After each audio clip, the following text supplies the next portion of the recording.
আচ্ছা, আজকে আমাদের ক্লাস হচ্ছে আমরা এই লোগোটা এবং মেনু কিভাবে ক্রিয়েট করে সেই জিনিসটা দেখব। তো আমি যেখানে ছিলাম সেখানেই থাকি। এই হচ্ছে হেডার। আমরা ধরেন এটা কেটে দিলাম, আবার প্রথম থেকে আসলাম। এই এতটুক দেখলে আর আপনাদের থিম কাস্টমাইজেশনের কোনো ইস্যু হবে না যে কিভাবে গেলাম। এই হচ্ছে আমাদের কারেন্ট থিম। আমরা এইখানে কাজ করতেছি। এডিট থিম, এখানে নিউ ট্যাবে আমরা ওপেন করলাম। হ্যাঁ, করার পর তো আমরা বলেছিলাম যে কিভাবে মেনু ক্রিয়েট করে আমরা সেই জিনিসটা দেখব, মেনু এবং লোগোটা। তো সিম্পলি আমরা যদি ধরেন গুগল জেমিনিতে যাই, জেমিনি, অথবা আপনি চ্যাট জিপিতে আসলেও হবে। এই যে গুগল জেমিনি, হ্যাঁ, যাবেন, যাওয়ার পর আমাদের যে স্টোরটা থাকবে, কোথায় স্টোরটা ভিজিট করি।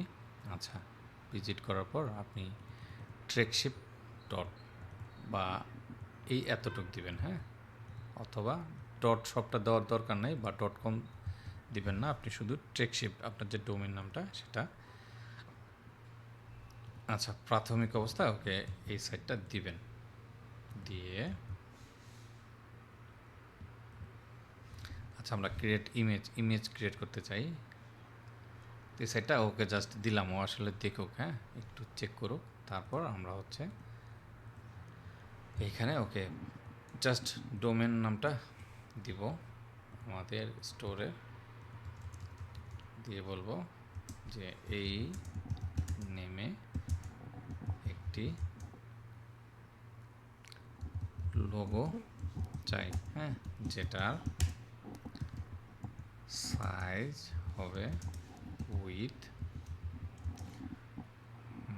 ধরেন 200,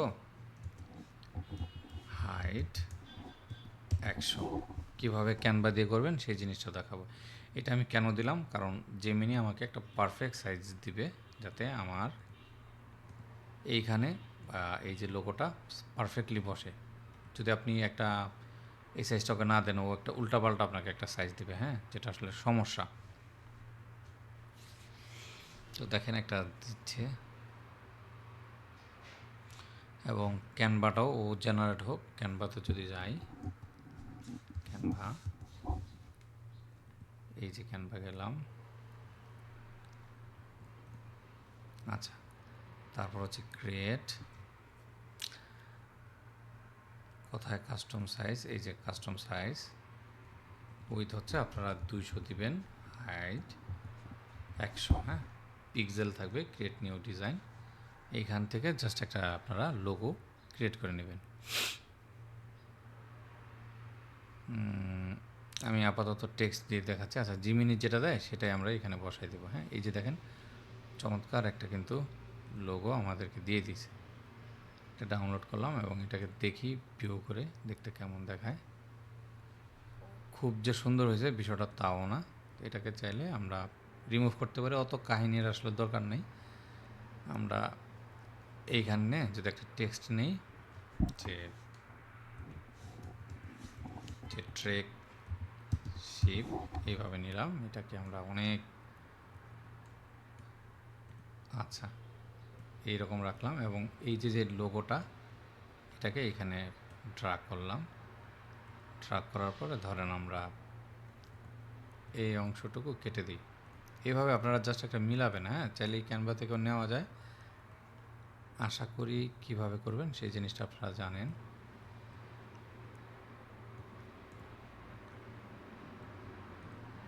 আমি এটাকে একটু ঠিকঠাক করি। হ্যাঁ, ঠিক আছে, এবং ব্যাকগ্রাউন্ড কালারটা ধরেন আমি এটার মতো এই কালারটা দিয়ে দিই, এই যে। আচ্ছা, হ্যাঁ, ঠিকঠাক আছে।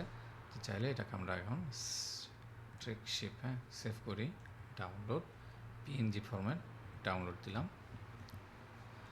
আচ্ছা, এটা ডাউনলোড হলো। এখন আমাদের এইখানে কি করতে হবে, এই যে সেটিংস যে অপশনটা দেখেন, আমরা এখানে যাই, লোগো, এখানে যদি আসি, তো লোগো দেওয়ার কোনো অপশন আমাদের নাই, বলতেছে এডিট লোগো থিম সেটিংস। তো আমরা এই যে সেটিংস সেখানে যাব এবং একটু যদি নিচে আসি, দেখেন লোগো অ্যান্ড ফেভিকন।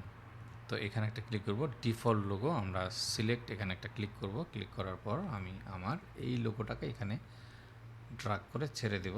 দেওয়ার পর আপলোড হচ্ছে। হওয়ার পর আমরা যদি ডানে ক্লিক দিই, এখন দেখবো আমাদের এখানে লোগোটা চলে আসছে। হ্যাঁ, দেখেন চলে আসলো। এবং এটার সাইজটা কী হবে, ডেস্কটপ লোগো, আমরা এটাকে 100% দিয়ে দিব ডেস্কটপ। দেখি দেখতে কেমন দেখা যায়। হ্যাঁ, 100 একটু বড় হচ্ছে, তো আমরা এটাকে 80% দিলাম। এবং মোবাইলের জন্য দেখি দেখতে কেমন, অনেক ছোট, তো এটাকে আমরা এটার অর্ধেক রাখবো, 80-র অর্ধেক 40, যাতে দেখতে আসলে একটু বড় হয়। হ্যাঁ, চলে।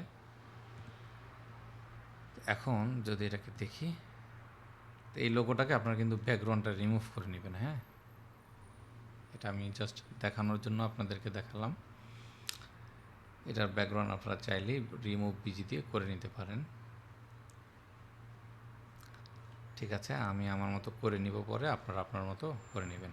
তো এই লোগো আমাদের সেট আপ করা ডান। এরপর যদি আমরা মেনু দেখি, এই মেনুটা আমরা কিভাবে সেট করব, মেনুর এখানে এসে আমরা যে দেখেন স্টোরে আসলাম, স্টোরে আসার পর কন্টেন্ট, তারপর হচ্ছে মেনু। তো বাই ডিফল্ট 3টা থাকে, আমরা ধরেন মেন মেনু, এইখানে একটা ক্লিক দিলাম। এটার নাম আমরা যা খুশি রাখতে পারি, চেঞ্জেস, হোমস বলা, 3টা ক্যাটালগ। আমরা যদি অ্যাড মেনু আইটেম দিই এবং এই লিঙ্কের এখানে ক্লিক করি, সাপোজ আমি এই হোম পেজ এটাও রাখতে চাই। এইভাবে আপনি মাল্টিপল আপনার কোনো প্রোডাক্ট, যেমন কালেকশান, হ্যাঁ, অল কালেকশানটা রাখতে পারেন। রাখলাম, আমরা ক্যাটালগ যেটা, সেটাকে ডিলিট করে দিলাম। এই অল কালেকশনের লিঙ্কটা ঠিকঠাক আছে কিনা সেটাও আপনি এনশিওর হয়ে নেবেন। তারপর ধরেন আমরা একটা কাস্টমভাবে নিই, যেমন আমি এখানে একটা নাম দিলাম যে অ্যাবাউট আস, হ্যাঁ, এরকম। এবং এখানে প্রাথমিক অবস্থা আপনি চাইলে হ্যাশ দিয়ে এরকম একটা লিঙ্ক দিতে পারেন, যেটা কাজ করবে না। বা যদি বলেন যে আমি অ্যাবাউট আস পেজেস, এখান থেকে এসে এটা নিয়ে নিব কন্ট্যাক্ট, আমরা এখানে নাম দিই হচ্ছে কন্ট্যাক্ট আস। এইভাবে আমরা চাইলে মেনু ক্রিয়েট করতে পারি। এটাকে সেভ করলাম, সেভ করার পর এখন যদি আমাদের এখানে আসি, আমরা আবার রিপ্লেস করি, এটা অটোমেটিক হয়ে যাবে। তারপর আমি আপনাদেরকে দেখালাম, সেভ করলাম, সেভ করার পরে যদি একটা রিলোড দিই, এখন দেখবেন মেনুটা changes, home, contact, home page, all collection, contact us. তো মেনুর এখানে আসলাম, এই হোম আমাদের দরকার নাই, থাকলো আপনি রাখতে পারেন। কন্ট্যাক্ট, এইগুলো আমরা আসলে পরবর্তীতে আবার সেট করব। আমি দেখাবো যে আপনারা কোথায় কি রাখবেন, সেইগুলি স্টেপ বাই স্টেপ আমরা আসবো। হোম পেজ এটারও দরকার নাই, আমরা রিমুভ করে দিলাম। চাইলে কন্ট্যাক্টকে আমরা উপরে রাখতে পারি, এইভাবে ড্রাগ করতে পারি। আচ্ছা, তো এই জিনিসগুলো আপাতত থাকলো। আমরা আসলে কাস্টমাইজেশনটা শিখলাম যে কিভাবে কাজ করে। নেক্সট ক্লাস থেকে আমরা ব্যানার এবং বাকি অংশগুলো দেখব।